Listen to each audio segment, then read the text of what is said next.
یہ شہدائے بدر، یہ اصل قبریں ہیں، لوگ دوسری طرف کھڑے ہوتے ہیں تو قبرستان کا جو یہ حصہ ہے اس میں بتا رہے ہیں کہ یہ آپ علیہ الصلوۃ والسلام نے ان شہداء کی قبر، شہداء کی جسے کہیں کہ تدفین فرمائی تھی یا ان کو دفن فرمایا تھا۔ یہ خاص حصہ قبرستان کا، یہ پورے حصے میں ہمارے صحابہ مدفون ہیں جو صحابہ بدر کے موقع پر آئے تھے۔ اللہ تعالیٰ ان کے درجات بلند فرمائے، اللہ تعالیٰ ان کے علم روحانی ایمانی فیض ہم سب کو نصیب فرمائے۔ یہ ہے جناب، یہ جو حصہ ہے نا، یہ حصہ، اس حصے میں سارے ہمارے شہدائے بدر دفن ہیں۔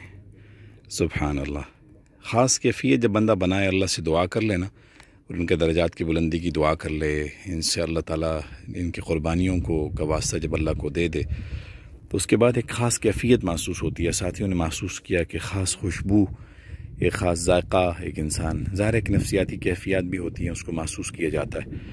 اللہ تعالیٰ ان کو جزائے خیر عطا فرمائے۔ صحابہ کی زندگی پڑھنے، صحابہ کے نقش قدم پر چلنے، صحابہ کی عظمتوں سے اللہ سبحانہ وتعالیٰ ہمارا دل کو منور فرمائے اور ہمارے دل میں ان کی عظمتیں بیٹھیں، ان کی محبتیں بیٹھیں اور ان کی محبتیں جیسے آپ علیہ الصلوۃ والسلام و دین کے لیے تھی، اللہ ہمیں اس کے حصہ نصیب فرمائے۔